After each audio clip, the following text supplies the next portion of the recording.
recording started, and we'll go into there. Can everybody see the PowerPoint? If somebody just shouts out yes or no. Yes. Yes, perfect. Lovely. Thank you very much. If at any point it just kind of disappears with technological problems, do shout, because you'll probably notice any problems before I notice them. So we're going to start by looking at the first of the big three theories within psychology, and we'll go in a chronological order. So we'll start by looking at Sigmund Freud's ideas around psychoanalysis. So I'm just go back into there. There we go. Oh, yeah, there we are. Back in. Look at his big ideas around psychoanalysis and how they operate. Sorry, Robin. How they work. Yeah. Robin, sorry, yeah. Your screen's gone onto your. That's better. That's it. Yeah. Next week we'll move on to looking at the behaviorists and the ideas of a chap called Skinner, who came along and reacted against Freud's ideas and developed behaviorism as a sort of counterpoint to Freud. And then in the third week we'll finish by looking at what's sometimes referred to as the third force or the third way, which is the humanistic psychological theories centered around people like Carl Rogers and Abraham Maslow, which provides a nice counterpoint to the first two. So we'll start with a little bit about Freud himself. It's not a huge amount, because it's more his ideas we're interested in than the man himself, but it sometimes helps to know a bit about the person who came up with the ideas in order to contextualize those ideas. So born in 1856, he was born in what was then called Moravia, which is roughly where part of Czechoslovakia is now. Well, it was. Czechoslovakia doesn't exist anymore, does it? Regions in the area change so much in terms of their political jurisdictions. Somebody's trying to join. Hang on a second. So we'll have a look at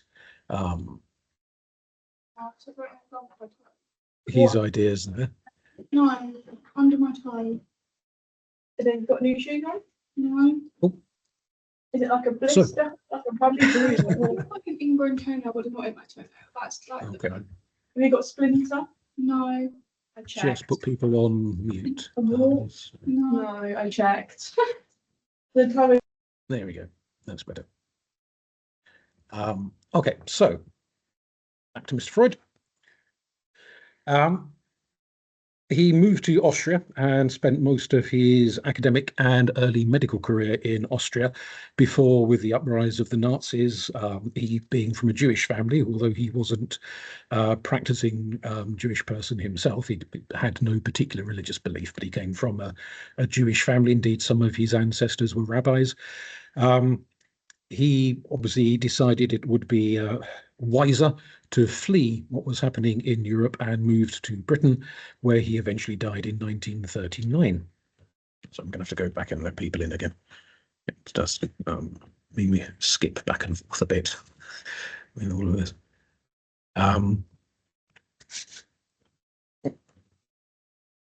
He married Martha Bernays, whose surname might be familiar to some of you, in that her nephew, Edward Bernays, moved to America and became very famous in America as what's sometimes referred to as the father or godfather of the advertising industry, where he applied Sigmund's ideas to marketing ploys and how to sell various products to different people, marketing breakfast cereal, marketing cigarettes to women at a point in American history where pretty much only men were smoking. So some of the stuff he was selling was probably okay. Some of the stuff he was selling was a little bit morally debatable, but he was using psychological ideas to market products and services. And obviously the marketing advertising world continues to do that to this very, very day. So it's spread around and become a standardized practice. Freud was heavily influenced.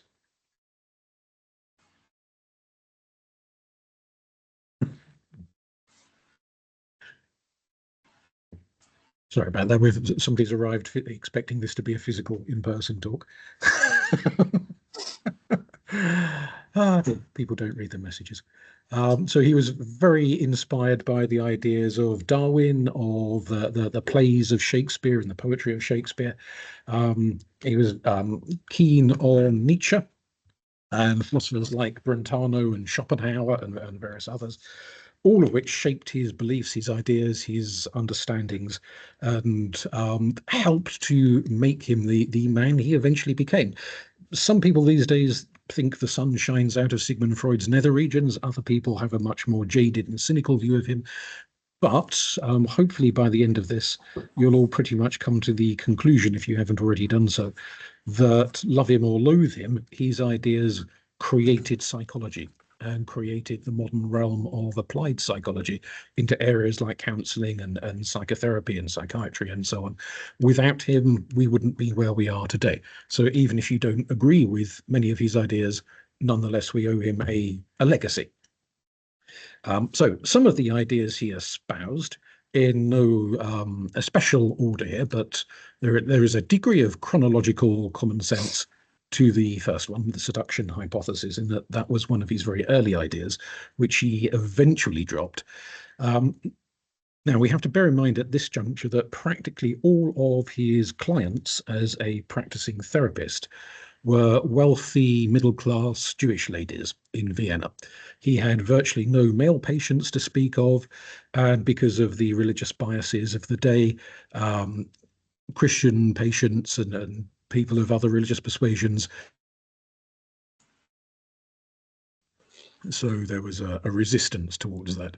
So his client base came from a very selected group, a very selected bunch, and that arguably means that his ideas are hotly debatable. One of the things we'll think about perhaps towards the end is to what extent his ideas apply to the whole of humanity.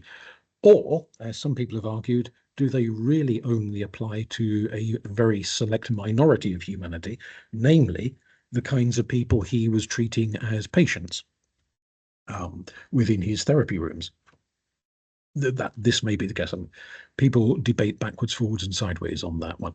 But when he was treating these young women coming along to him, many of them presented what he loosely referred to as hysterical symptoms, derived from the ancient Greek word for the womb.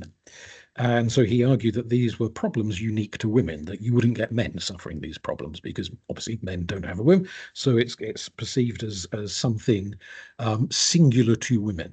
And he, like many ancient Greek medics, believed that problems in the womb could lead to hormonal issues for women and fluctuating neurochemicals, which might lead to odd fixations.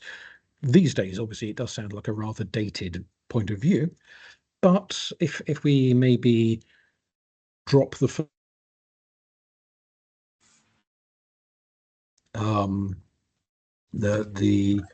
neurochemical angle, there are still many people, many medics and psychologists and psychiatrists and so on, who will argue that the mind is heavily driven by its neurochemistry.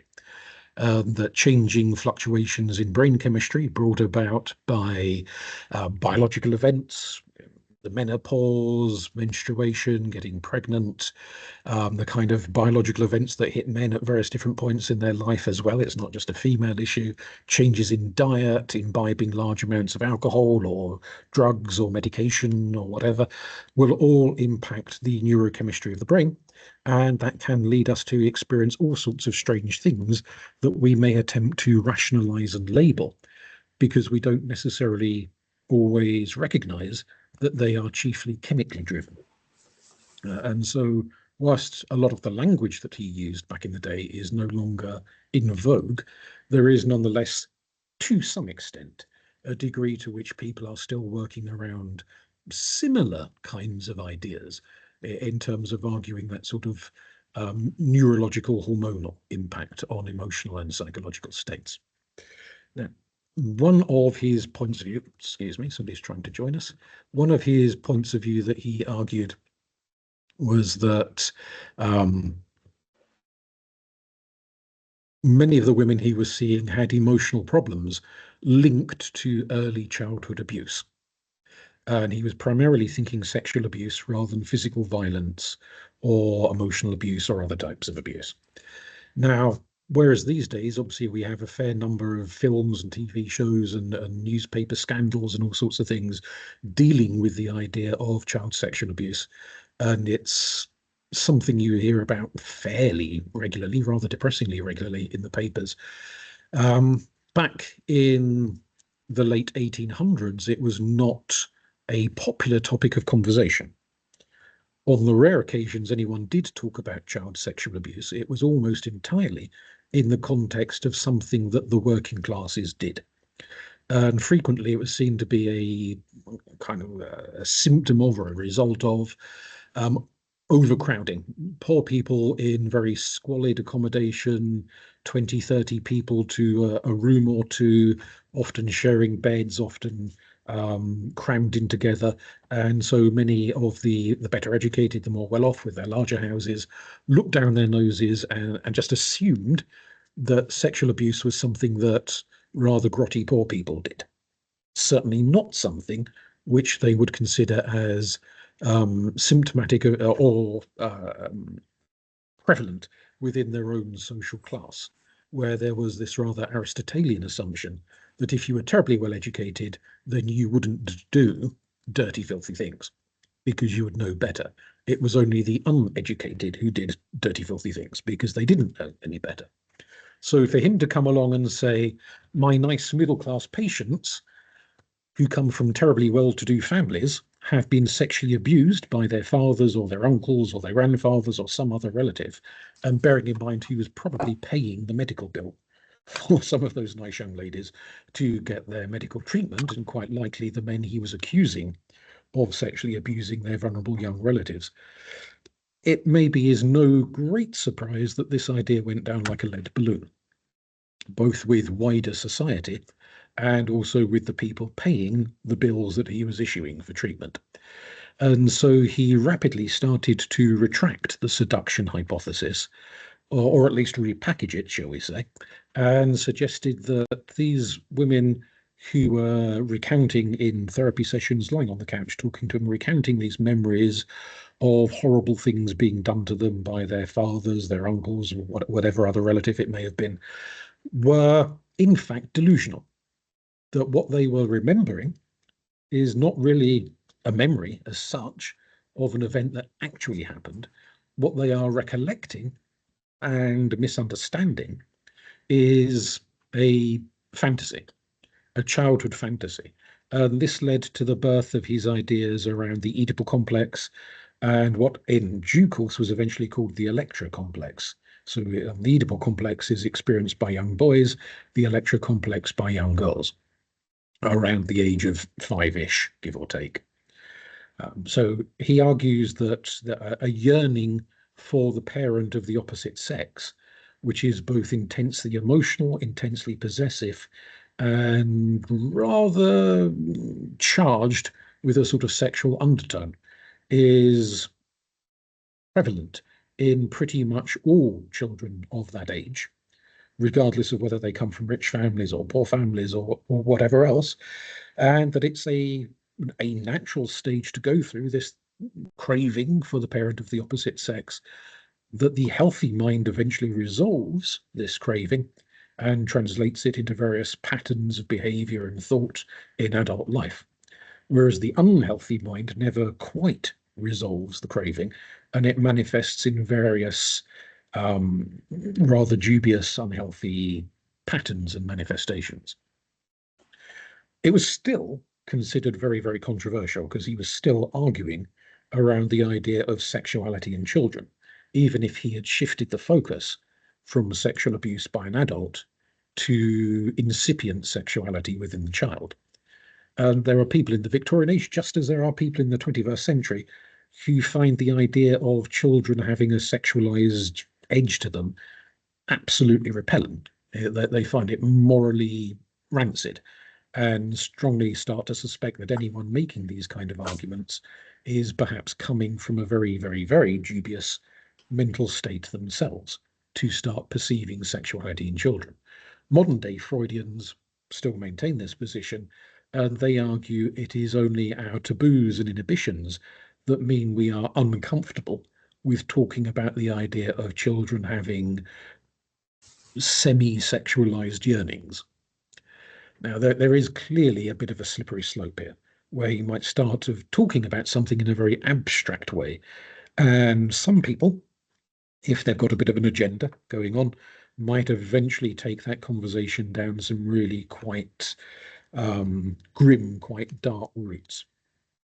We can think about that as we go along, perhaps, and that might be a topic some of you want to raise and discuss and express an opinion on when we get towards the end of today's session.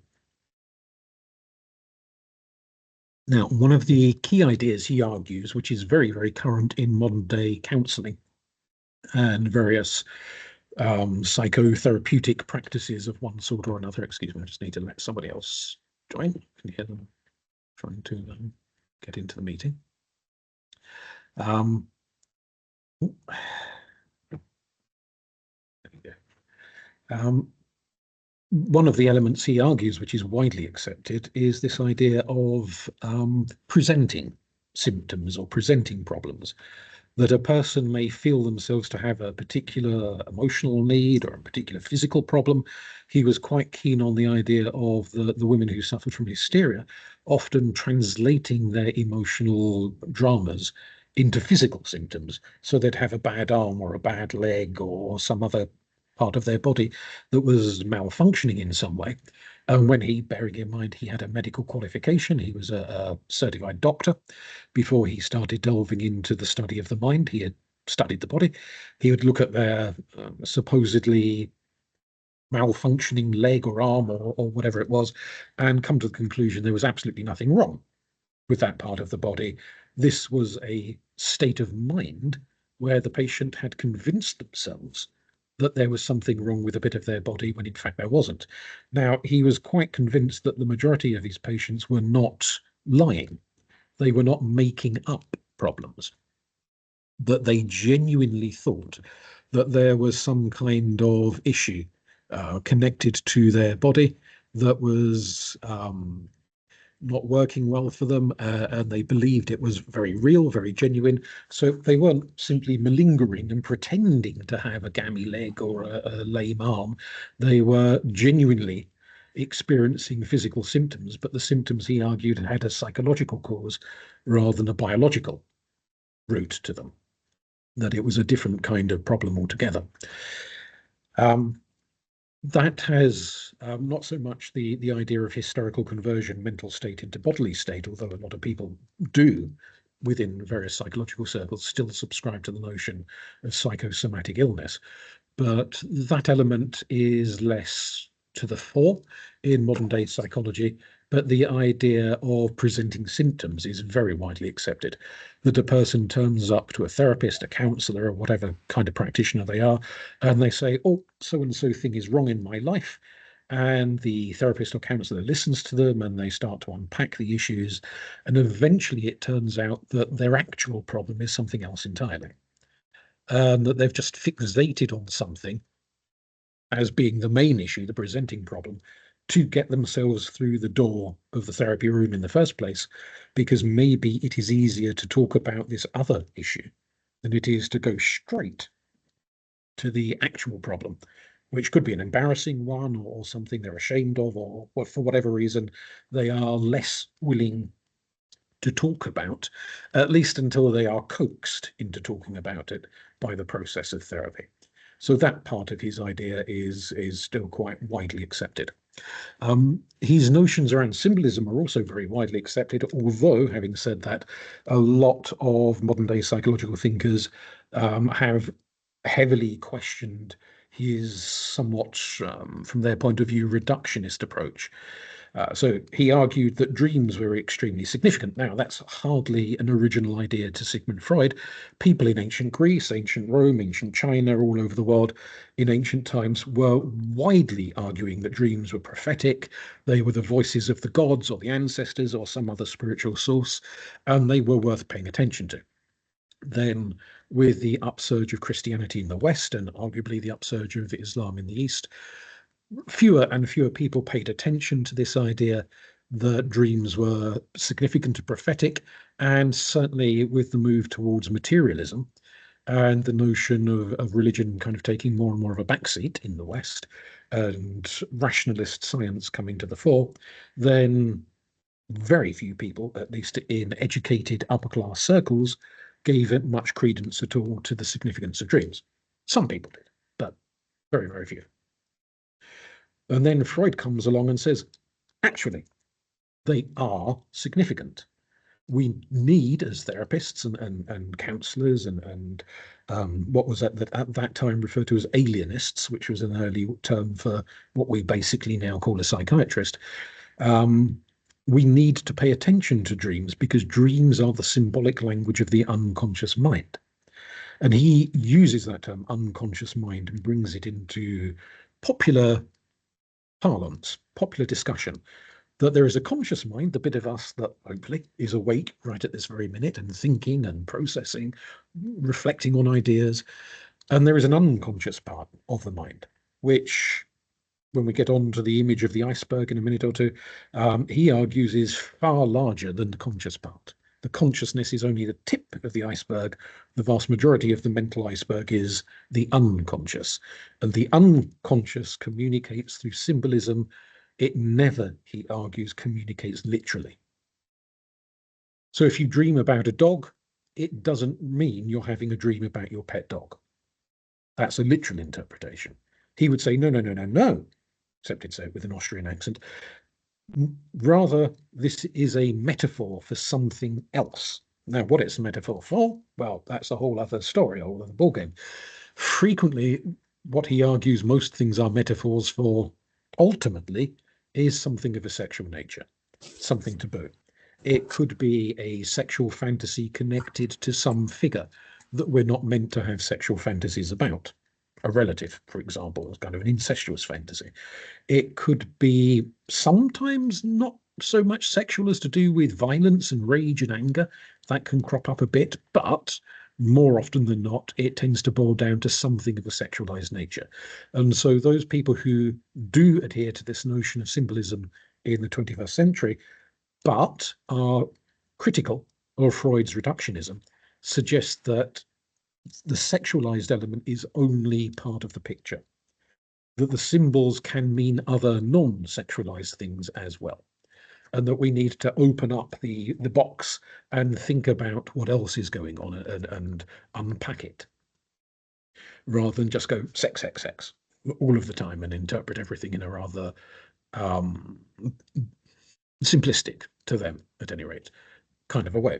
Modern day Freudians would argue it's not simplistic at all, but other people might suggest that it is.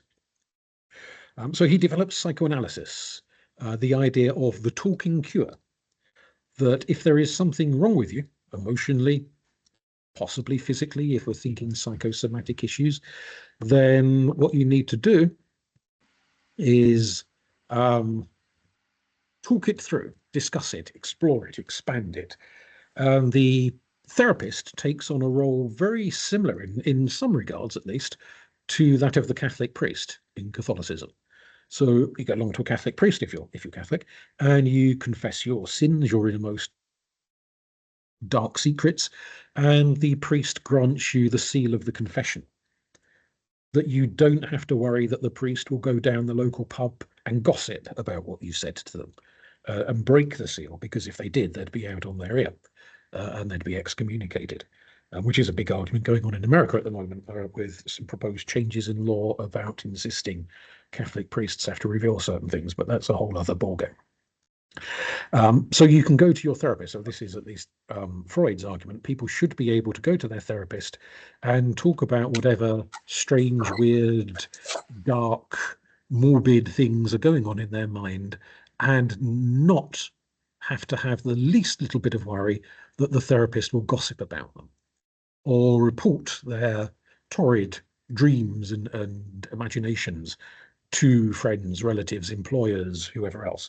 Now, if we had the time, we could delve further into unpacking the argument about to what extent a therapist or a counselor can have exclusive loyalty to a client if somebody else is paying the bill.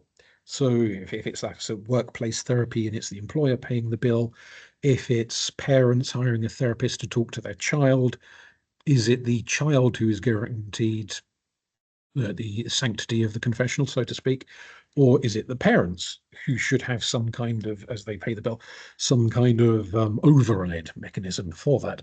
But that's a somewhat complicated topic. And if it's of interest to people, we can always do another session about that at some point in the future. But it does raise certain issues about to whom is a psychoanalyst or other type of therapist or type of counsellor, to whom are they loyal, first and foremost? But his feeling was that if people had to worry that they would be gossiped about, then they would clam up and never share. And therefore, it's better to guarantee people security and allow them the confidence to share their innermost thoughts rather than have them fearful of their ideas and dreams and hopes and whatever else being blabbed around all over the place. Now, I mentioned the image of the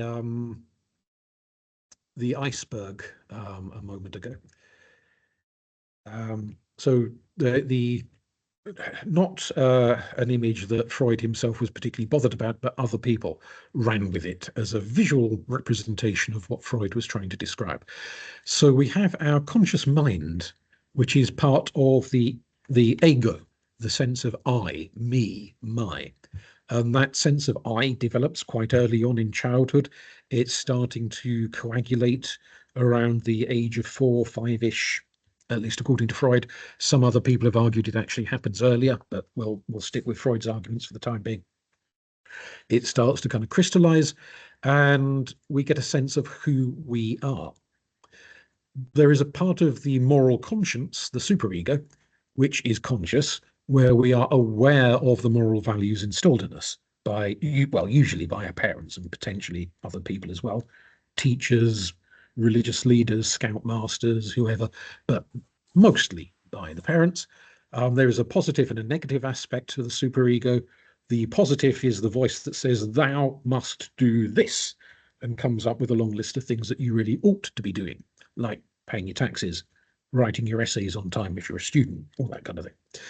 And there is the negative voice that says, thou shalt not do this, and comes up with a big long list of all the naughty things you're not allowed to do that maybe deep down you'd quite like to do, but you're not allowed to do. Now, Freud argues that the majority of that list of thou shalts and thou shalt nots enters into the unconscious mind, because we've been hearing this since we were old enough to understand our mother tongue and understand what mum and dad were saying to us and read their body language and interpret their facial expressions of what they approved of and what they disapproved of.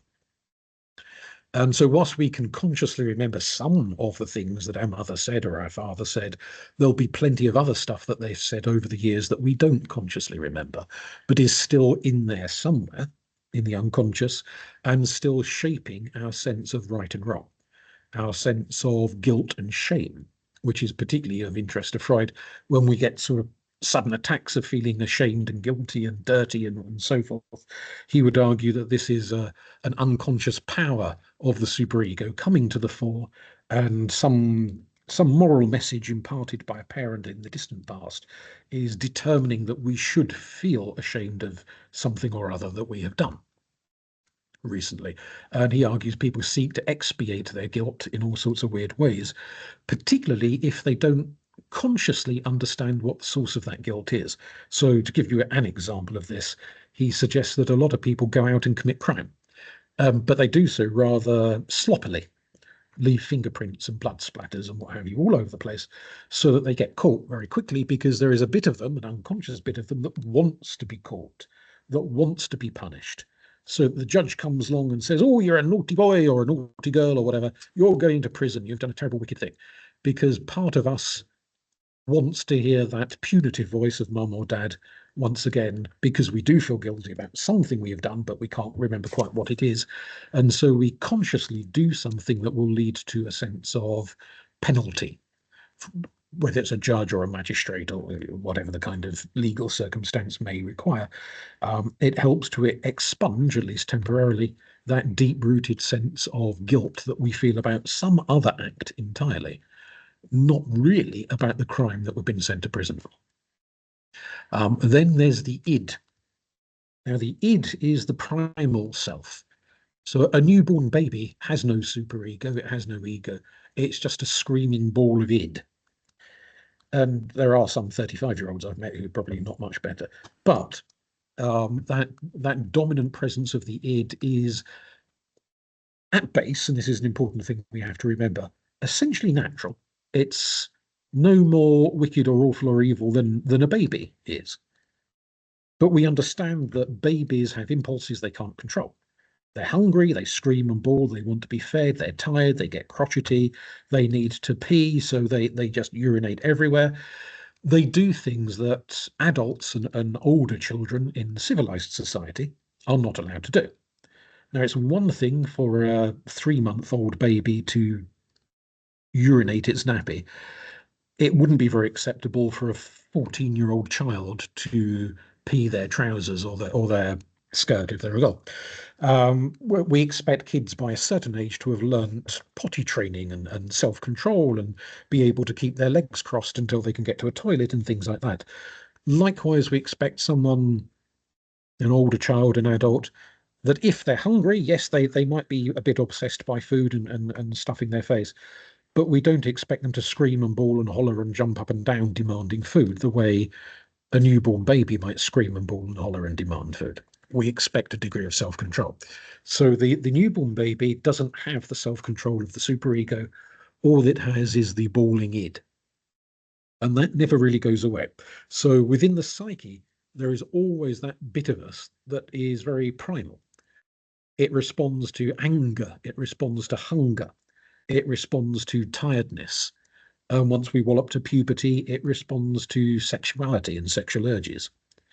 It's very primal. It wants what it wants, and it wants it now. And it's not prepared to wait.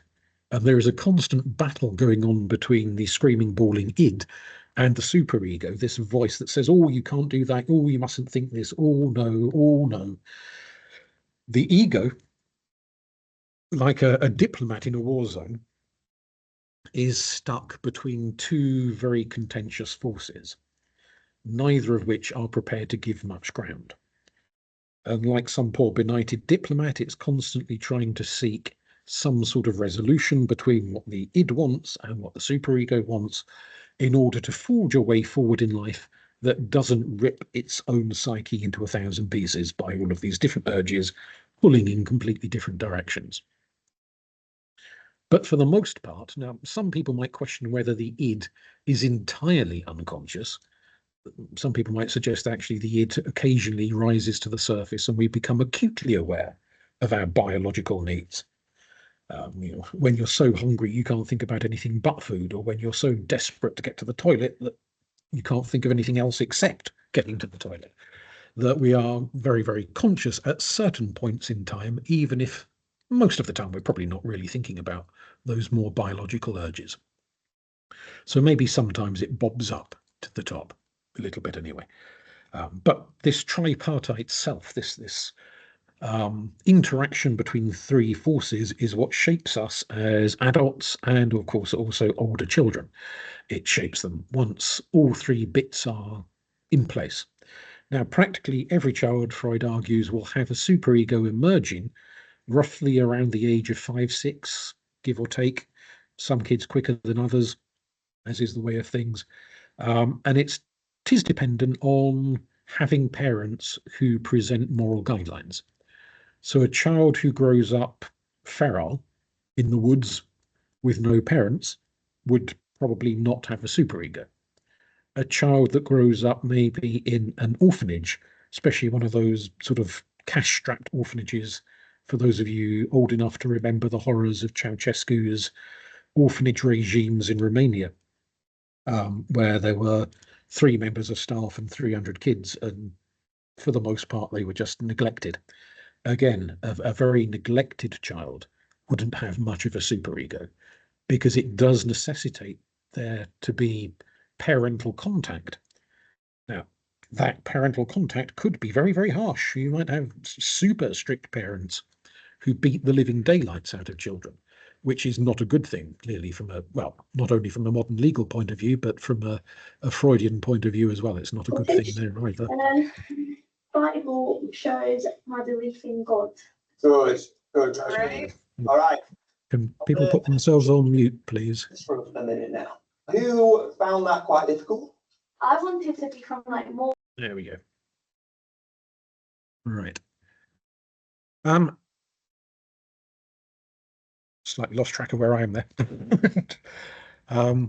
You appreciate that if you have good impact, if the parents are too strict, too brutal, too harsh, you have an overly rigid superego. If the parents are chronically stoned and laid back to the point of being almost comatose, you'll have a very undeveloped superego. Find it very, very hard to control yourself or to integrate in society and behave in socially expected manners of politeness and civility and etiquette and so on. So it's a bit of a Goldilocks situation where it has to be not too hot, not too cold, just right. Not too strict, not too lax, just right, to develop a well-adjusted child. Onto this backdrop, we have the psychosexual stages. These are phases that children go through, he argued, from birth through to the onset of puberty, which will obviously vary slightly from one child to another as to quite when puberty starts, but roughly the onset of puberty. We'll dance through them, but just to mention that critics of Freud have suggested that essentially what he's done is to take adult sexual practices and project them backwards onto children, rather than necessarily done any massive in-depth study of small children to understand what phases they actually go through. And in fact, he did very little study of children, actually. Some of his cases were conducted entirely via the parents. He didn't talk to the child at all. He talked to the parents about the child. So it's, from a modern research perspective, it's the kind of thing that modern day psychology undergraduates and postgraduates would be drastically discouraged from doing as practices. If you're going to research a group of people, you research them. You don't do it at a distant remove. So the oral stage, first 18 months-ish of life, is chiefly when the child is being weaned. So obviously, depending on level of technology and level of wealth and social values, some parents might prefer breastfeeding, other parents might prefer or have not much choice in the matter around bottle feeding, but essentially feeding the child is what it boils down to. So the child learns that if they scream and cry when they're hungry, the parents respond and react and come and support, or well, hopefully come and support and feed the child. If they don't, then that can lead to issues. So if the child is on one of those terribly strict regimes where they get fed at certain hours of the day, which was very popular back in the 1970s, with people like Dr. Spock, the child psychologist, then that can lead to what are nowadays believed to be problematic behaviors, although Spock himself believed it would lead to very positive outcomes rather than negative outcomes. If the child is fed too frequently, so there's a bottle or a boob shoved in its face, whether it's hungry or not, then again, that can lead to problems if it's overfed. And we'll touch upon some of those under and over fixations as we go along. The anal stage is essentially potty training. Obviously, there is a kind of a cultural element there. In some parts of the world, they might start potty training a bit earlier or a bit later than is common practice in other parts of the world, but roughly 18 months to 3.5 years, give or take, where the child is having to learn to control their sphincter, basically, and control their bladder and learn to manage their body. Now, Freud does argue that parents, or if they're terribly posh, nannies and employees who are hired to look after the kids, some of them might make the child feel terribly ashamed if they wet themselves or soil themselves, and berate them far too much, and that can lead to all sorts of guilt complexes and neuroses. Others might be very lax, not much bothered if the child does soil themselves, and the child never quite learns self-control because everything is so laid back, it hardly counts at all. So there again, we're back to this kind of Goldilocks image of getting it just right, not too much of this, not too little of that, just right, to move through that phase without major fixations developing. The phallic phase, which for anyone unfamiliar with Sanskrit, phallus is a Sanskrit word for penis. If you're wondering what the feminine equivalent is, it's yonic. But Freud himself never used the term yonic stage. Other people have in the years after Freud, but he himself just called it phallic. So the little boy, being phallic, gets to that 3.5 to 6 years old, and without being too crude, discovers he has genitals, and it might get a reaction if he waves them in the air at dinner parties, or plays with himself or does whatever kind of early, well, I don't know if you can really call it masturbatory, but just fiddling with themselves, basically. That it produces sensations and also gets a reaction from other people, mum, dad, whoever. That reaction could be very, very censorious. People might be horrified and go, oh, you dirty beast, put it away, and react in a very negative fashion, which again could lead to neurosis. Or they might all fall around laughing and point, and you start to develop a narcissism in the child as they become the center of attention and start finding ways to gain more and more attention and see their, what should we call it, their incipient sexuality as a means to gain attention from the adults around them, or possibly other kids around them, older brothers and sisters maybe, for example. But either way, it goes through a phase. Now, as far as he was concerned, once the kid gets to about 6 years old and the Oedipal complex is either resolved or not resolved, as the case may be, the child moves into the latent phase, which he found very, very boring and didn't really have much to say about. And they stay in that latent phase until they hit puberty, whereupon they hit the genital stage, and they stay in the genital stage from puberty till death. But again, he found that a bit boring and didn't write a great deal about the genital stage. Other people inspired by Freud, people like Erik Erikson, came along later and were much, much more interested in the stages afterwards, the stages from adulthood onwards, and wrote extensively about the different psychological phases that adults go through. But Freud himself just wasn't that bothered by it, wasn't that interested. His interest was 0 to 6, pretty much. So each of those phases has its Goldilocks element, where either you pass through the phase very well balanced because your parents and other carers respond to you appropriately, or you're very underdeveloped, or you're very overdeveloped. And neither underdevelopment nor overdevelopment are particularly healthy, although if we want to be terribly cynical, we might say they are quite lucrative if you're a psychoanalyst, because it will guarantee you a lifetime of customers who are very underdeveloped or very overdeveloped and need therapeutic treatment.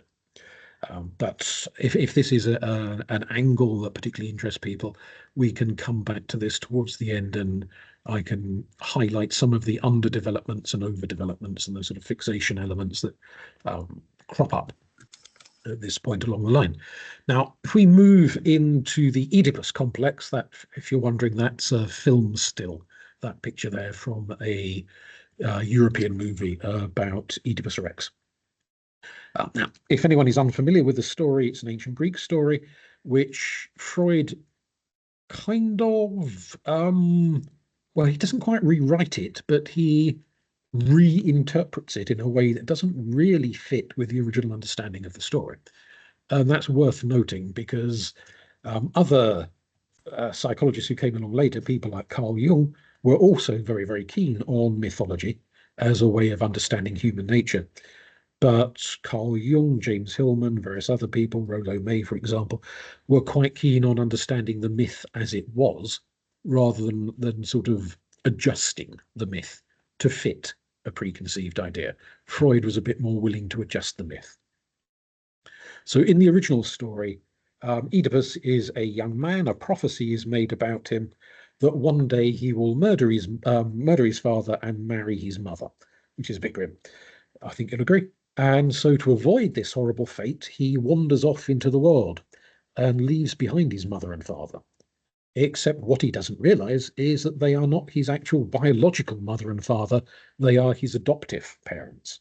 And the prophecy isn't about them. So he's doing his best not to marry his mother or murder his father. He's doing his best to exile himself far away from the people he thinks of as mum and dad. Off he wanders, and on his journeys he eventually encounters a man and has a big argument with him, and the argument ends with him killing the man. Now, needless to say, what he doesn't know is that this man is actually his biological father. He's got no idea who he is when he kills him. And that bit Freud glosses over, doesn't really address. The body is eventually found. They don't know who's the citizens of the country don't know who's killed the king, because he's his father as a king. And obviously they hold the state funeral and they report back to the queen that her husband is dead, and she goes into mourning for a period. And eventually, sometime later, she has an encounter with this very handsome young man who wanders into the kingdom, and she gets all a bit cougar and decides she likes this very handsome young man. And after a little bit of wooing, she takes him as her husband. Now, of course, what Oedipus does not know, and neither does Jocasta, the queen, is that she is his biological mother, because having heard the prophecy about her newborn child, she put him up for adoption because she wanted to avoid, and her husband, now dead, wanted to avoid the prophecy coming true. And it's a common feature of a lot of mythology that the harder you try to avoid a prophecy coming true, the more you eventually make it come true. You do the very thing that you're trying not to do. There's a kind of doom of fate element coming into play then. So roll on a few years, and he eventually twigs, Oedipus, that this older lady, this rich older lady he's been married to and having sex with and what have you, is actually his mother. And he is as grossed out by that revelation as I think practically everybody would be, absolutely horrified. And he goes a little bit mad, as does she. She destroys herself, and he gouges out his own eyes. He's so horrified by what he's done. And the story ends badly. There's doom and death and tragedy all over the place. But Freud takes this idea of the boy in love with his mother, and not just in a nice, mumsy sort of a way.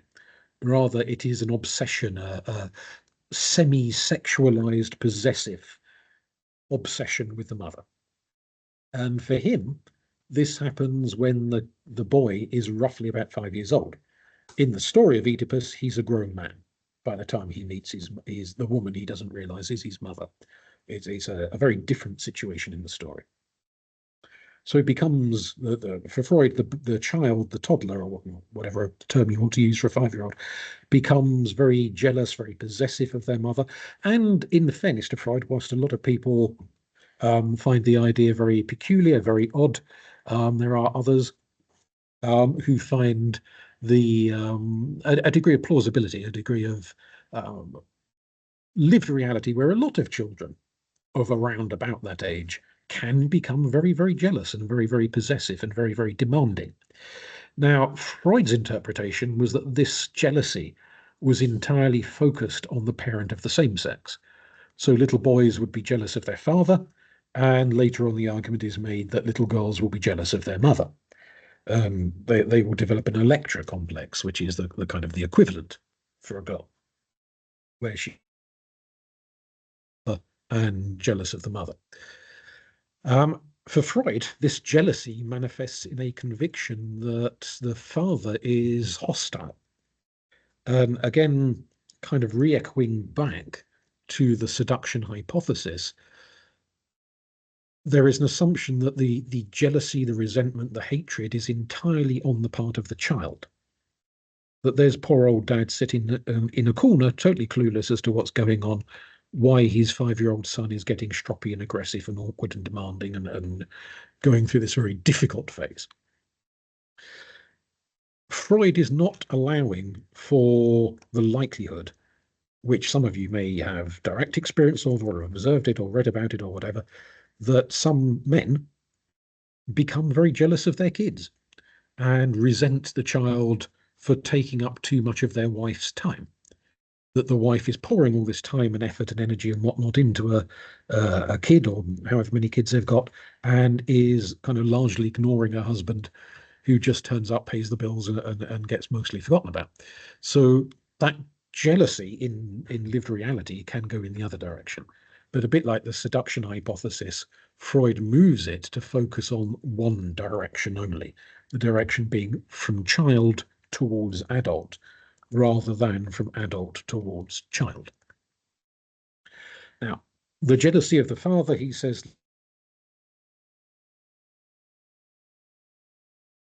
that that's sorted. That if I resent you, you must resent me. If I hate you, you must hate me, is a kind of projection going on. So the kid hates the dad and is resentful of the dad and assumes that the father is hateful and resentful back. Freud is assuming he isn't. But there we go. Not really. And so the father becomes a figure of fear. The child wishes dad was dead and out of the way and starts to assume that dad must wish he, the child, were dead and out of the way, and starts to fear that the father is going to hurt the child in some capacity. Now, of course, we know from endless horror stories in the courts that there are plenty of cases where fathers do the most horrendous things and mothers do the most god-awful horrendous things to their children. But that's not what Freud is thinking about. He is conceiving of this as an entirely internalized fantasy within the mind of the child, not a realistic appreciation around a very violent and abusive parent. For some people, that's a bit of a shortcoming in Freud's thinking and ideas. And likewise, going back to the Electra complex, the girl is resentful of her mother getting in the way of her relationship with her father. She wants the father entirely to himself, wishes the mother were out of the way, and that jealousy plays itself out in a comparable sort of a fashion. Now, Freud cranks it up a little bit by talking about castration anxiety. He says at some stage, and maybe here we are having some kind of insight or flashback into Freud's own early childhood, at some stage a little boy will see a naked woman. Could be his mum, could be his sister, could be a servant if you're terribly rich and have servants. Whoever it is, he sees a naked woman and realizes that she doesn't have the same dangly bits that he does. And Freud argues that when the child makes this realization, it leads to a fear that that woman or girl, if it's a sister, similar age, that woman in the child's life has been castrated, that they must have had a penis at some point, but it's been chopped off. Quite where he gets this idea from is a bit tenuous, but there we go. That's what he argues. So the boy fears that if she got her bits chopped off, is somebody going to chop his bits off? Who's going to do the chopping? Well, in Freud's logic, probably dad. Did Freud have a very weird relationship with his father? Was he once threatened with having his bits chopped off? I don't know. It has led to this point of view that there is a fear of being castrated. Now, Melanie Klein, a good few years down the line, came along and said she was very keen on Freud's ideas in all sorts of ways, but felt that he was severely limited in his understanding of women. And she wanted to revise and revamp quite a few of his ideas to bring them more in line with what she felt was a more realistic, more psychologically healthy understanding of the female psyche and female experiences. So she argues that what women experience is an envy, not of the actual genitals, which is what Freud argued, that just as little boys get panicked when they realize that little girls don't have a penis, so when little girls realize that little boys do have a penis, he said they get jealous and envious and want one of their own. This was the basis for his claim as to why women want children, because it's a surrogate penis. And very odd-shaped penis if a child feels that need, but never mind. Melanie Klein. Karen Horney argues a similar thing, but Melanie Klein argues that what women, we're going back to the 60s, 70s here, what they're really envious of is not a lump of flesh, rather they are envious of social status. Freedom, opportunities, educational opportunities, earning opportunities in kind of middle-class jobs. We do have to bear in mind here, of course, working class women have always worked, but badly paid, usually were rather unpleasant manual work. So when the suffragettes were going on marches and what have you to try and get employment rights for women, largely what we're talking about is opportunities for middle class women to do middle class jobs, which during the era of the suffragettes, they were forbidden largely from doing. They weren't gaining employment opportunities for working class women. They were gaining employment opportunities for middle class women. And so Klein argues again that this is pretty much what women are envious of. Their brothers, their fathers, their uncles, the various other male relatives have opportunities which most women in Freud's lifetime and many, many women in Klein's lifetime did not have. And so they are envious of male status, not of male biological bits. She doesn't carry that over to argue that the castration anxiety is misunderstood. She focuses on the way in which Freud is misunderstanding the female psyche, rather than arguments that he might also be misunderstanding the male psyche in arguing for castration anxiety. Karen Horney, a little bit later, argued for the possibility of womb envy, and she suggested that the reason why there were so many male composers and authors and musicians and painters and sculptors and whatnot was that men cannot bear a child. They don't have a womb, they can't carry a child to fruition, they lack that kind of creative power, and so they get envious of it, the womb envy, and turn to the creative arts as a sort of substitute for having a child. More modern day feminists have suggested that perhaps this is more to do with the amount of time men tend to have, that if you are a working class or a lower middle class wife with 5-6 kids to look after, when the hell do you ever get the time to write a novel or compose a concerto? Whereas if your husband is leaving all the childcare to you whilst he goes off to his study to have his muse and carve a statue or paint a picture or do whatever he's going to do, then he probably does have the time to do those creative things. And so more kind of late 20th, 21st century feminists have suggested this is a somewhat more pragmatic issue than the kind of primal creative envy that Karen Horney was visualizing when she was writing quite a few decades ago now. He goes on, Freud, to talk about other forms of psychological process, which I think are perhaps worth noting. So there are two particular ones which contribute towards antisocial behavior and mental illnesses and various other conditions, which hopefully will be of some degree of interest to you. So when we encounter aggressive people around us, now in the first instance, he is thinking of that Oedipal anxiety going on there, the fear of the boy for his father, the fear of the girl for her mother, as this hostile figure that will rob their dreams of possessing the parent of the opposite sex. That parent, again, focusing on the child side of this experience rather than seeing it as a two-way street, imagines there is a level of aggression and hostility emanating from the parent of the same sex. Now, again, coming back to what we mentioned a few minutes ago, and court cases and so on, plenty of very physically aggressive parents, emotionally abusive parents in the world who are aggressors. There's no kind of need for the child to fantasize it. It's fully in your face and there. But that aggression, whether it's fantasized or whether it's real, has to be dealt with. And so Freud argues it can be dealt with by identification or by introjection. neither of which are particularly pleasant processes to go through.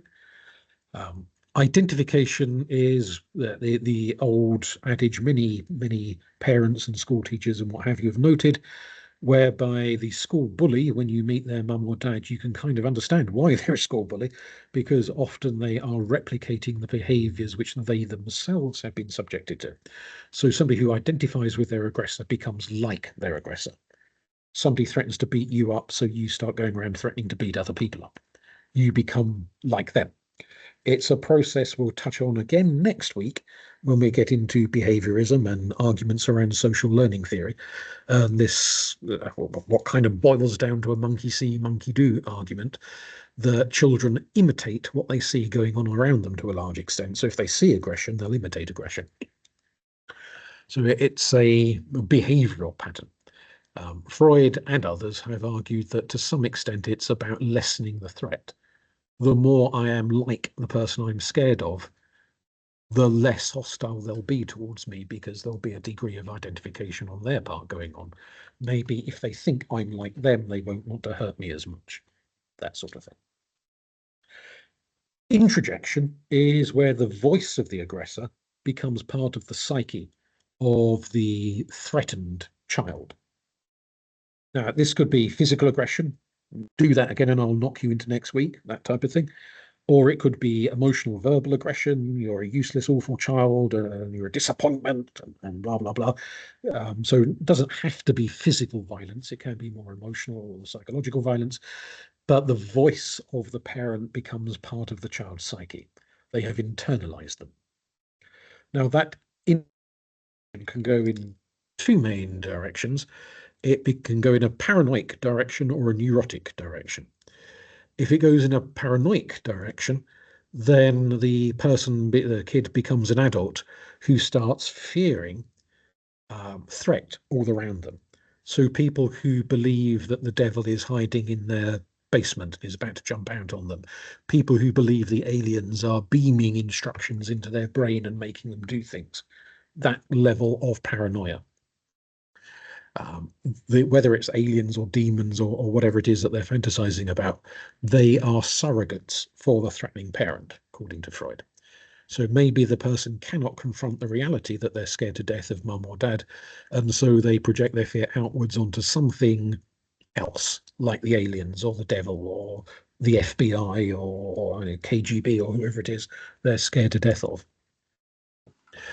If it goes in a neurotic direction, it becomes a form of self-destruction, where the person is constantly berating themselves, repeating to themselves the horrible things that their mum or dad said to them when they were a child, punishing themselves in various ways, hurting themselves. They might hurt themselves by restricting food intakes. They go into patterns of anorexia. They might hurt themselves by going into sadomasochism and getting slapped around by some.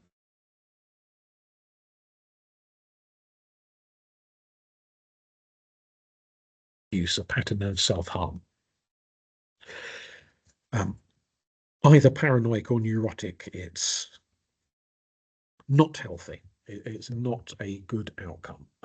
It leads to self-destructive behaviors. It leads to all forms of self-harm and really quite unpleasant and unhealthy forms of behavior. So part of the talking therapy is to talk through all this, bring it into consciousness. Freud argues if you consciously acknowledge something that is currently going on at an unconscious level, then you are in a better position to tackle it, deal with it, and diffuse its power. Whilst it remains unconscious, it has tremendous power over you. When you bring it in, like dragging a vampire into the daylight, it disintegrates, its power goes away. So you need to bring it into the daylight of consciousness by talking about it. It is very much a talking-oriented therapy. There's all sorts of debates around how therapy works best for women versus how therapy works best for men, with arguments that women are often more receptive to talking therapies and men are more receptive to action therapies, where instead of talking about stuff, they prefer to go and do stuff. So that's not something that Freud factors in as an issue, but others have factored in as an issue. So just kind of put it out there that talking therapies may not be the only route available, but it's certainly the route that Freud is mad keen on and encourages people to go down. So whilst we're talking about therapy and various therapeutic interventions, we've already mentioned psychoanalysis, this talking cure, getting people to very stereotypically lie on a couch and talk about their dreams and their childhood memories and various other experiences. Engaging in things like dream analysis, free association, which is where the therapist says a word and you respond with the first word that comes to mind. So they say day and you say night, they say cat, you say dog, they say mother, you say chainsaw, and you kind of see where it runs and where it goes, or at least the therapist does. And they're clearly more interested in your response to certain trigger words than they are to your response about cat and dog and day and night. Transference is then the therapist understanding how you, the client, the analysand, which is his preferred term for a client, how you are projecting emotions onto them. So if you have a female analyst, you might start treating them as if they were your mother. If you have a male analyst, you might start treating them as if they were your father, and playing out unresolved relationship problems from childhood. That could be you get very angry at them because you're still very angry at mum or dad, or you get very rosy spectacled about them because you've got a very idealized view of mum or dad. So it's understanding how this unresolved issue around a parent is transferred onto the therapist analysand relationship, and looking into that and sort of exploring it and understanding it. So you've got chief factors there. Now, a central feature rather of psychoanalysis is the return to childhood. So going back to this issue about the presenting problem, if you turn up to a Freudian and say, I hate my boss, they keep nagging me, I've got all these problems at work, that for them is a presenting problem. Because the real issue is not what happened yesterday at work. The real issue is what happened several decades ago when you were 5, and how that is shaping what went on at work yesterday. So if the problem presented is something contemporary, something to do with their current life and what's going on in their current life, the Freudian analyst looks backwards to a much earlier period. Will make the argument that patterns laid down in infancy and early childhood will continue to shape the kind of behavioral patterns you engage in when you're 20, 30, 40, 50, 60. They'll continue to play out throughout your adult life. So it's important to go back. And this is a big difference between them and the behaviorists that we'll be looking at next week, who are very focused on what's happening right here, right now, in the present, and see very little value in talking about what happened 20, 30, 40 years ago. They're very concentrated on the present. Now, I've already mentioned that he studied his patients. He developed case studies of them. That was his chief method. So these days, if you want to go and do psychological research, you'll be encouraged to go out and do interviews and surveys and all sorts of things like that with as many people as you can lay hands to, and spread your net over a large number of people. So if you want to argue about some psychological phenomena, you're encouraged to get a very large number of people to engage with in your research so that you can make a reasonable interpretation that's what is true of these 100, 200, 300 people is probably true of a lot more people. Whereas Freud wasn't studying people in that kind of number, that scale. He had a handful, really, at the end of the day, a quite small number of patients that he studied and wrote up his case notes about and presented at conferences and in books and various other venues. So by modern day standards, his research was really quite limited, which has led to a lot of criticism that whilst you can't wholly blame him because he was there at the start of the research, so he didn't have some clever bugger with a PhD telling him how to do research properly, because nobody was telling anyone how to do research properly at that point in time. He was groundbreaking, but Others have suggested that modern day Freudians, the one alive and practicing now, would be well advised to go and do that kind of large scale study in order to validate and support Freudian theory, rather than rely too heavily on case studies of a tiny handful of people. So there's a bit of a research debate that goes on in various different circles. This is one of his children. He had 6 kids altogether. This is Anna, his youngest. She went on to follow in Daddy's footsteps, very Freudian, and become a therapist in her own right. And she lived until 1982. Developed all sorts of things. If we had a bit more time, we could go into her in a lot more depth, but I'm just kind of flagging her up as a researcher in her own right with her own ideas. So whilst she agreed with a lot, the vast majority of things that her father believed in and argued, she did go off down other avenues and add bits, ideas of her own that her father had not gone down. So one of the things she added was play therapy. She worked a lot with children, very directly with children, the kind of level of child research that Freud himself didn't engage in.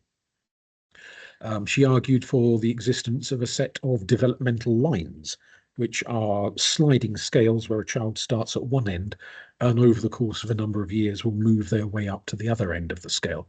And she argued you can kind of tell if a child is developing well or they're subnormal in their development according to where they're placed along these developmental lines at any given age.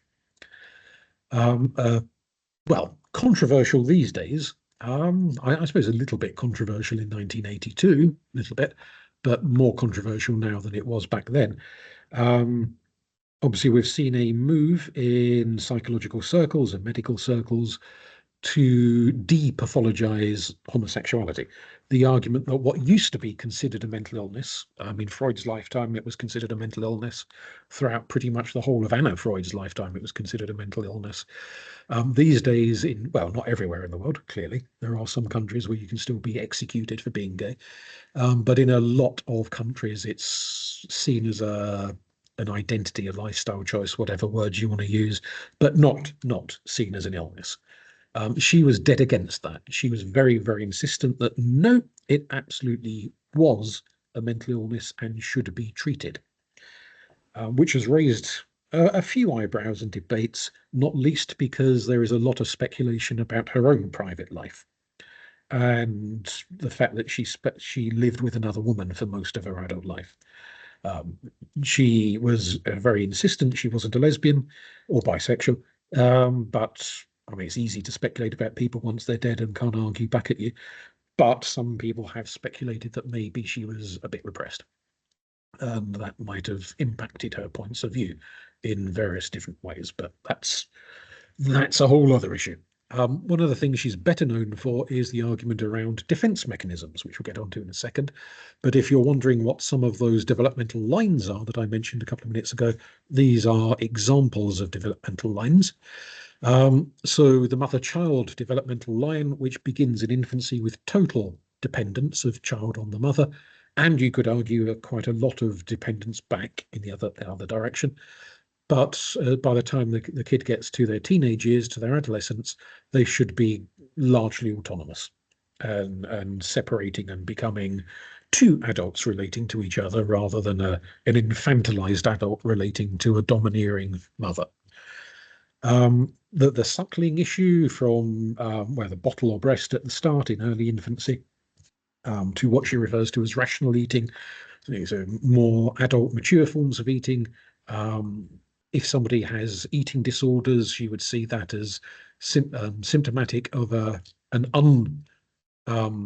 unaccomplished developmental line, that something has gone wrong in that developmental line, that the person has not arrived at a rational eating state in their teens, and so on, with things like play and responsibility versus irresponsibility. Very small child does as they please, puts themselves at all sorts of risks because they don't really understand what the risks are.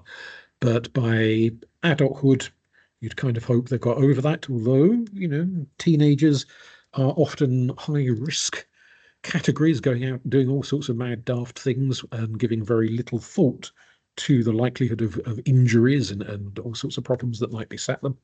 So it's not perfect for everyone. If this is of interest to you, we can come back to it in the Q&A. The defense mechanisms, there are a lot of them. There's over 30 defense mechanisms. This is an area chiefly worked on by Anna Freud. Sigmund had a few bits to say of his own, but mainly it's Anna's thing more so than Sigmund's, where she expands and develops some of his early ideas to claim there are all these behavioral techniques we engage in to fight off the pressures of either the superego or of the id and keep ourselves sane in this warfare between these two competing factors. And even people who are not particularly keen on psychoanalysis often do put a lot of faith in defense mechanisms as demonstrating ideas that can be fairly clearly observed as taking place in day-to-day life. So to give you two examples, projection is where somebody has various urges in their id, which they cannot admit to having, and so they obsess over other people who they believe have those urges, rightly or wrongly. So someone who is repressing their sexual urges, who obsesses over other people's sexual urges. Someone who is repressing their anger, who gets very fixated about other people being angry. And they're constantly seeing out there what really is deep down inside themselves that they've not come to terms with yet. And regression. Many people, when they are suffering from shock, exhibit childlike symptoms. Sitting and rocking is a very common one, especially after car crashes and very traumatic events where someone's in a state of shock. They may engage in rocking behavior. But even at a very mild level, if there's some a TV show or a children's book you loved when you were 10 and watching the show or reading the book kind of relaxes you and puts you in a very nostalgic frame of mind and makes you feel comfortable, that's a very gentle form of regression. So some of these can work as a kind of sort of therapeutic level, but if taken to excess, they become problematic and become destructive. But again, if this is of interest, we can come back to it. So I think time-wise, we'll finish with Eric Fromm. There were other people I was going to talk about, but we'll stick with Eric Fromm.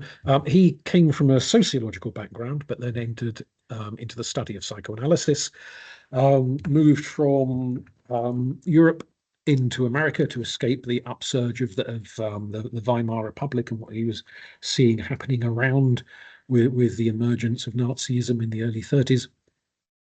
And wrote a book called Escape from Freedom, which is probably his most famous book, in which he argues that we're just not very good at coping with too much choice, too much freedom, and that many of us don't want large quantities of responsibility. We want somebody else to tell us what to do and what to think and how to behave, which he argues is why political tyrants and dodgy cult leaders and domineering husbands or domineering wives are very popular, because it gives us an excuse not to have to take responsibility for ourselves and transfer all personal responsibility to some very overbearing character who will take responsibility away from us. And so this becomes a sort of ongoing pattern, an ongoing kind of problematic issue. His other big issues were to do with guilt and shame on one side of the equation and love and reason on the other. And he defined love as being specifically care, responsibility, respect, and knowledge of the person or thing that you love. That if you don't really understand them, then you don't really love them. So you kind of love motivates you to want to know about them. People who exhibit those personality traits he described as biophilious, lovers of life. The flip side are the necrophilious, lovers of death and destruction, who go through the world causing misery and mayhem and pain and grief and disaster. They can be treated, they can overcome their necrophilious tendencies, but as per the old psychological joke about changing light bulbs, they have to want to change. If they don't want to change, they never will, no matter how much therapy you give them. So other techniques we've mentioned: authoritarianism, giving yourself over to some domineering person who tells you what to do, but also automaton, if I can even say the word, conformity, of becoming this bland, meek character that believes whatever you're told to believe parrots whatever you're told to parrot, is a bit of a yes man, or a yes woman for that matter. So there's not necessarily one domineering personality overpowering you. You're just generally meek and mild to the point where you hardly exist at all, and won't say boo to a goose. And again, he sees that as very unhealthy, something that is a dodge to get away from personal responsibility. But deep breath. Okay, let's skip that bit there. And come back into the discussion. So we've got, well, this will shut down in about 10 minutes. It's on an automatic timer. Any questions, any bits you'd like to know more about or revisit? Now is your chance to shout. Does anyone put any comments in the chat? Not yet. So yeah, I either just turn your microphone on and ask your question, or type it in the chat if you prefer to do that. And I'm happy to try and, if I know the answer, and cover it.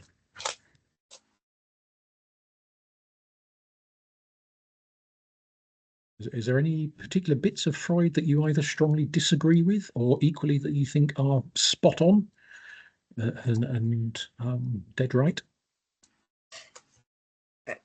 Yes. Can I ask what is the main difference between psychodynamic and psychoanalytic approaches? What's the meaning between the two words?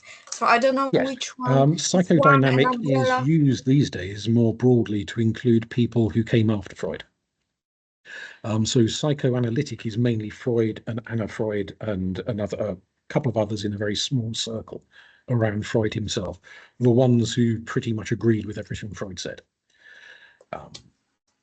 What we didn't touch on was that over the course of his adult lifetime, Freud had quite a lot of pupils who studied with him, and he fell out with practically all of them at some point, because they would start disagreeing with him and say, oh, I think you're wrong about this, I think you're wrong about that. Love him or hate him, Freud clearly did not like to be disagreed with. He clearly felt he was right, and that was it. So if anyone like Jung, for example, had the temerity to say, actually, I'm going to change your theory a little bit because I think you're wrong about so-and-so, it would lead to a huge row. With Jung, after their row, they never spoke to each other ever again.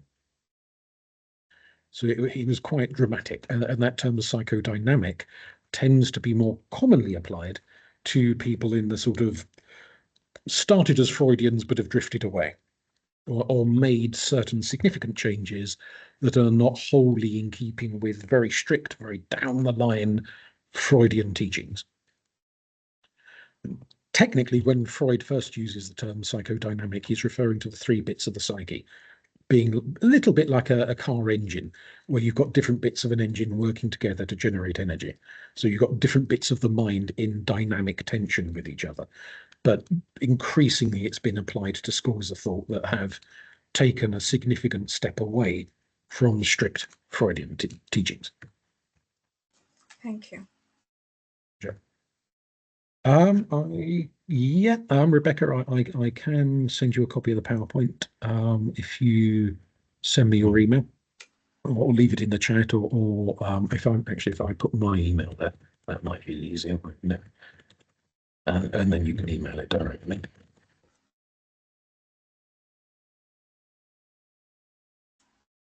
Spell that correctly. Yes, there we go. So that's my email if you want to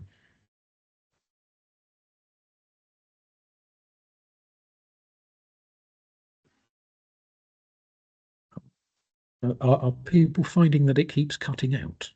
I keep hearing that weird sound. The link is getting tenuous. Any other questions? Yes. Can you give an example of the defense mechanism, displacement? Yes. So the one that's most often given, bit unfortunate for anyone who likes pets, you might want to block your ears at this point. Let's say you've gone into work and you've had a massive row with your boss, and that they've gone on and on and on at you, and you come home fuming. because they've spoken to you very harshly and you think, what a complete so-and-so talking to me like that. But you're too nervous to say anything back to them because they're your boss and you don't want to get sacked, so you keep your mouth shut. And you come home and you're in a foul mood and you kick the dog or you kick the cat. So you are displacing your anger from the boss onto a safe target, which could be a pet, could be the kids. You might slap the kids or do whatever you're going to do, but you're venting an emotion you cannot express in one situation. You're displacing it into a safe situation where you can express it. Doesn't have to be a negative emotion. So an example of a positive view of this, and some of you might be able to directly relate to this. An awful lot of teenagers will have a pin-up, some favorite pop star or other celebrity, and there'll be posters all over the bedroom wall of their favorite celebrity that they get all a bit in love with and they crush on, and they find out all about them. And if it's a singer, they want to listen to their music all the time or go to their concerts, and probably have a few torrid daydreams about them. But they're safe because they will never meet them. Or the closest they'll get is having an autograph in a queue. So if you fall in love with a boy next door,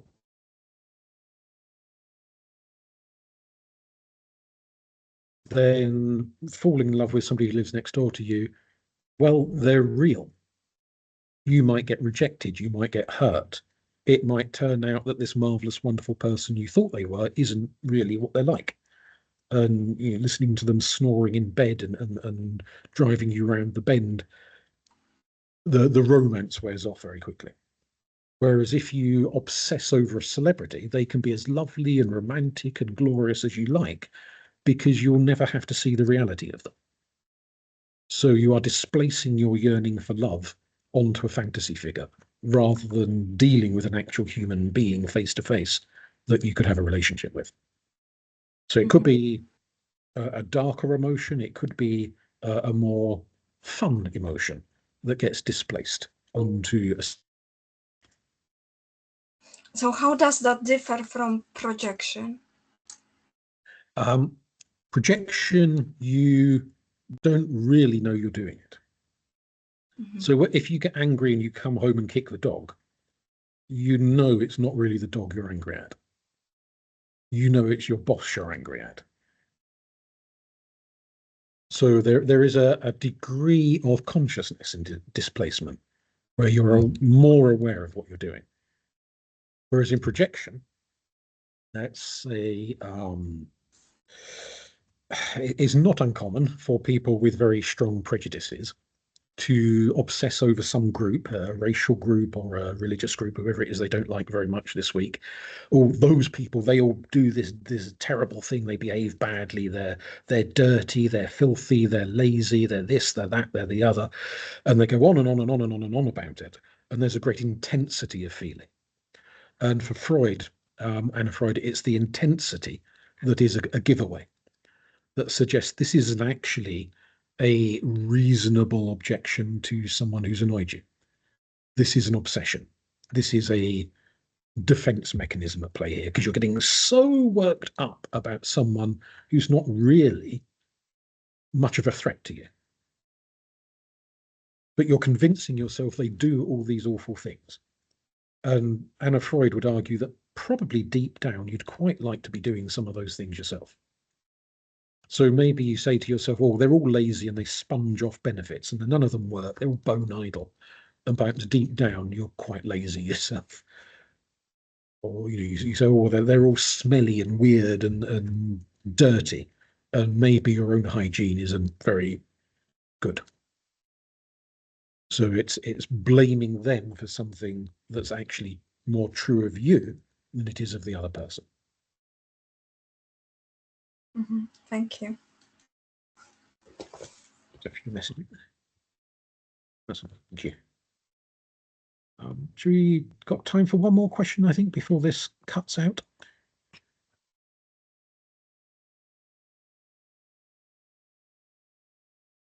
No. Okay. If anyone would like the PowerPoint, then just drop me an email and I'll send you the PowerPoint if you'd like it. And hopefully we'll see most of you next week as well for the one on behaviorism.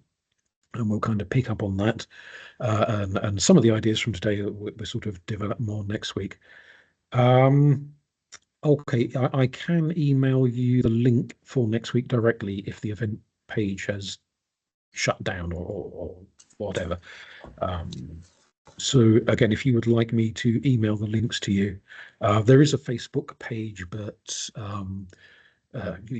it'll only last till the end of today, unfortunately, because of the way it works. But I'll extend it to next week if I get the time today. So I'll extend it a couple more weeks so you can access the links through the Facebook event page, as well as through me emailing you the link directly if you would like it for next week. Okay.